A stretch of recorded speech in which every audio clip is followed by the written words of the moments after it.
So your CV is usually the first thing that a recruiter looks at when you submit your application, and it's most likely the reason why they would either call you for the next stage or toss your application in the trash. Now I'm going to share the exact CV that I used to get my current job and also an offer for another multinational company. Now obviously since then and now there'll be updates to my current CV, but I'll share this with you guys, and I'd also put an editable copy in the description if you'd like to make use of this template. Now I'm not saying that this is a perfect CV or that there aren't other things that you can do better than what I did, but I'm just sharing what I used to get my current job, and maybe it could be helpful for you. Now at the end of this video, I'll also give you a few tips that are important to note when you're working on your CV, and I'll also show you a website where you can go and get some more tips on how to build the perfect CV. So I'll start the screen recording now, and I'll just talk through it, step-by-step breakdown, and then the thought process that went into everything that I did. So let's get into it. Alright, so starting off, my name is Sona Kevin Hart. This is not my actual government name, but yeah, my middle name is Kevin, and yeah. So the top part, your contact address and how they would reach you.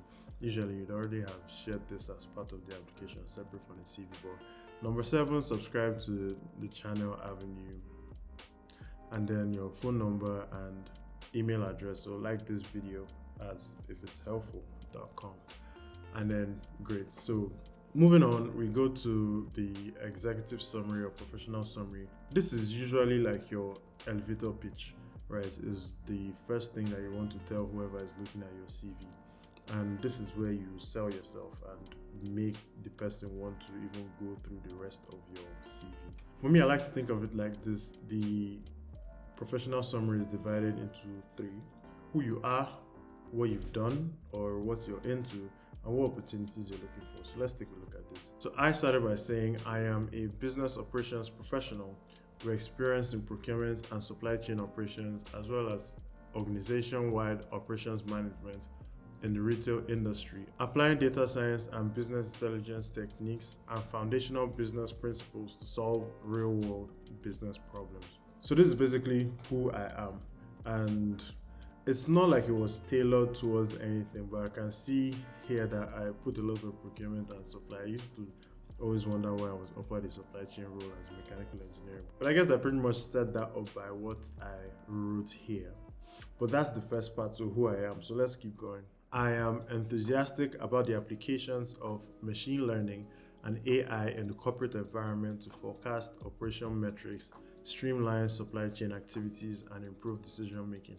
So this is kind of a summary of everything that I was doing up to this point. And when we look at the experience and certifications that I had gotten, you'd see that this is kind of where my interests were at the time. I was doing a lot of data science and AI applications and looking for how these things could be applied into business and decision making. And then now for the opportunities I'm looking for, so proven ability to implement and modify operational processes to boost revenue and keep costs down while not compromising value offering to the customer. I realize that it ends there, but it doesn't address the what opportunities you're looking for. So knowing what I know now, I'd probably add something like, maybe let me type this in. I am searching for opportunities to apply my data science and supply chain skills to work on maybe large scale projects with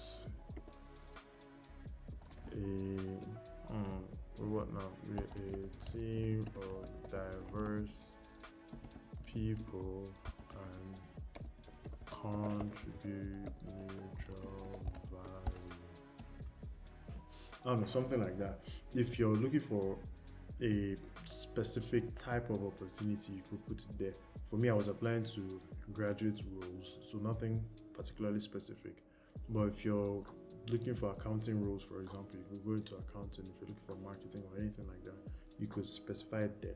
All right, so moving on to experience. Now, some people ask whether to put your experience or education first. I think what matters is you put what your selling point is. So, for example, if you just finished off from Harvard, you definitely put that at the top so that whoever looks at it says, oh my God, this guy went to Harvard, for example. If you've worked at Apple, or maybe you did your internship at Apple or just something. So, basically, the most important thing or the highlight of your career should be at the top. For me, was my experience, specifically my experience here in a retail company. So, business operations analyst, and then how I put everything together. So I wouldn't go through every single point here, but I'll just talk on how I was thinking and the thought process that went into everything. Contributed operations, information, and recommendations to strategic plans and reviews, prepare and complete action plans, implement production, productivity, quality, and customer service standards. So this point, I was trying to, some people say talk about what you've done and let it be. It's kind of generic because you can't put all the details, but people usually say you should put the numbers attached to what you accomplished. So maybe the improvements or the differences that the department experienced while you were there. So for example, you could say I boosted sales by 20% after I joined. All of that, and maybe if I was doing this now, I would update that in that way. But I wasn't really sure how to measure all of this. If you can do it, I think it's a good thing to do. So for example, this second point, I'll say something like assisted in developing or updating standard operating procedures for all business operational activities, and this resulted in boosting sales by 20% or increasing customer satisfaction by 5, 10, 15%. So you put measurable metrics that tie into what you did. This was obviously in the past, right? And I've learned more since then. So a good tip that I will give you now would be to say, and this is what my manager also tells me in the office, that your tasks, tie them into your deliverables. So say that you deliver this, this, and this. So for example, I would say worked closely with the inventory manager and team to perform analysis of our inventory with over 5,000 stock keeping items, for example, and ensure we are utilizing our inventory effectively by storing X number of units of these items, just adding numbers. So, and adding numbers that make sense. For example, you wouldn't say I evaluated 10 items. What does 10 items mean? Like, it doesn't mean anything. Were they 1,000 items or 10,000 items and you contributed only 10, or you worked on only 10, or were there 9 before or 5 before and then you worked on 10, which is 100% increase, for example. Make sure that what you're putting there is measurable and you can see the impact that you contributed. So let's look at this now. Design an inventory categorization system on the ERP software to streamline inventory management. So maybe to give more context on what the categorization system was or what it even contributed. So maybe at the end of this, I'll say, and this resulted in simplified inventory management and reducing throughput time or inventory allocation time or stock organization time, like stuff like that. Like, what did the thing that you did help the company achieve? It's really as simple as that. So I think we could just move on to, and you could download this and you could look more if you want to know all the things that I did, but you can edit it, use what I've written here, and then use the things I've said now to really update it and tailor it to be better suited. But this worked for me and got me in. So all right, so the next bit was procurement officer at Generic Enterprises Limited. Now these are actually not the real names of the companies. I've changed them just to make it easier to put online. But sourcing for engineering materials and components and negotiating terms with international manufacturers, ensuring specifications are met at the best rates, minimizing costs and maximizing profit margins. So you see, I actually did what I was talking about here. So I talked about how sourcing for engineering materials and the negotiations contributed value to the company. The most important thing is, how did you contribute value to the company? So that's what everyone is going to be looking for. Analyzing all costs associated with the procurement process, considering such things as freight charges, tax rates, custom charges, and handling costs. Thereby, so you see, that's the result now. This is about to be the value. Thereby, incorporating all miscellaneous charges into the final cost breakdown.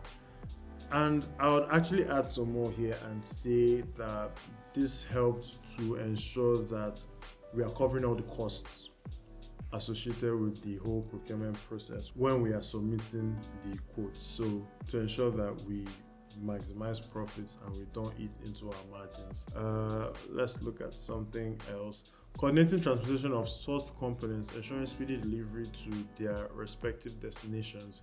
This is also expediting, right? So increasing the speed of delivery, minimizing lead times, just to ensure that you meet your deadlines. What else do we have here? Promoting a good vendor-customer environment by maintaining good relationships with vendors and customers. Yeah, so we see the last point here. Processing invoices, weigh bills, and purchase orders for administration.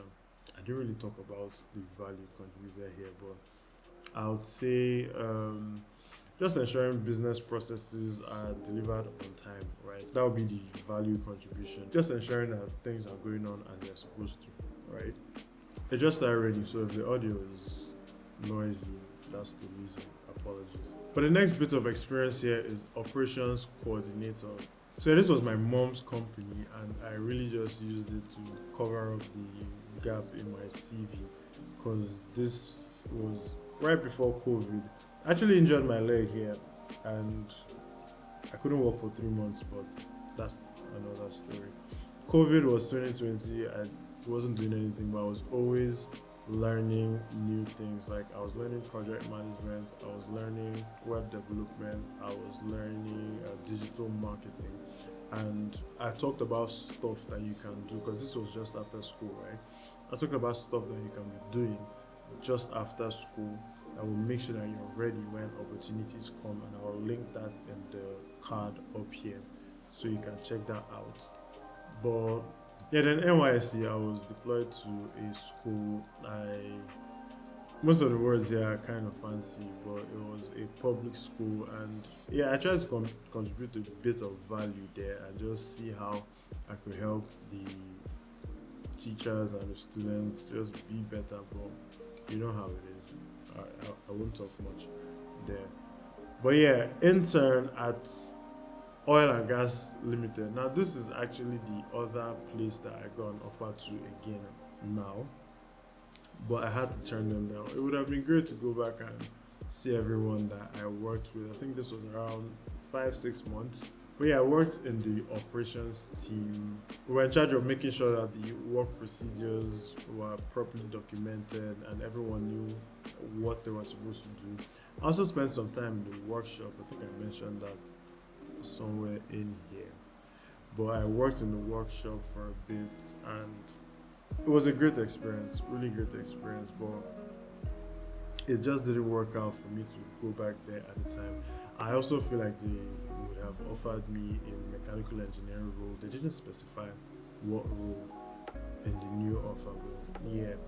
So my education, I actually went to Covenant University, but I changed it here to Nigeria University so that you can edit if you want to, if you download this. But I went to Covenant University 2013 to 2018 studying mechanical engineering, and yeah, that's pretty much it for my education. In terms of masters, if I'd ever go back to do masters, I don't know, my mindset on that is changing. I wanted to do an MBA before. My mindset on that is changing. Make sure you're subscribed if you want to know how things turn out in the future, because I'll be documenting my whole educational career life progress, but I'm not so sure at the moment. And then now my certifications, and this is really important because this is where you show that you're interested in learning. It's extremely crucial. Now, you might not have a lot of experience, but if you have these certifications, you can demonstrate to anyone that you've taken interest in your own personal learning. So I did things like finance. You can see complete financial analyst course here. I did business intelligence.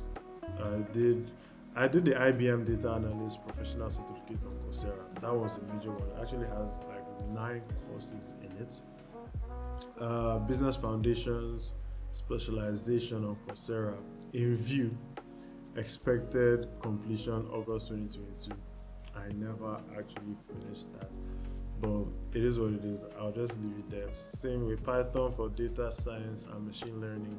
I did 70% of this one, never finished it, but yeah. And fundamentals of digital marketing from Google, I mentioned this earlier. I took this course around that COVID period. Responsive web design certifications from Free Code Camp. So what I want to talk about here is, you can see that in my professional summary, a lot of the things that I did during my experience, and also most importantly, the certifications that I was working on, are the things that I can now talk about. So my plan was to build credibility and make sure that if I'm telling somebody that I'm interested in something, that I'm showing that interest with my certifications, right? But yeah, we're done with the CV, and now I have a few tips to share with you guys just to help you out, and let's get into that. All right, so a few tips before we end the video. Let's talk about the number of pages. So people say that your CV needs to be 1 page. I don't know, my own was 3 pages and it works for me. I don't think the rules are hard and fast, but I think you should probably stick to 2 pages if you can. But I did 3 pages because I had a lot I wanted to say and communicate. So it is what it is. Just make sure that you're concise and make sure that what you're putting is actually important. Don't fill it with fluff. Nobody's interested in fluff. And then for your font, I used Futura in this one, but I used Open Sans in the original one. I've updated this for you guys. We use Futura in the office as well, and it's professional enough, but not old and boring like Times New Roman. And this is what I like. I use it now. Even in text in my videos, I use Futura for most of the things. And then also, if you have other experiences like where you volunteered, I didn't volunteer for anything, so I don't have that kind of section. But you can always put where you volunteered and where you were able to do other things that weren't exactly professional experience, but you think are important for a recruiter to know. And then there's this website, Zesty. I'll link to their webpage where they talk about how to build your CV. But if you're a fresh grad and you're interested in tips that would help you land your first job after you've completed your wonderful CV, I think you should watch this video, and I'll catch you in the next one. Bye.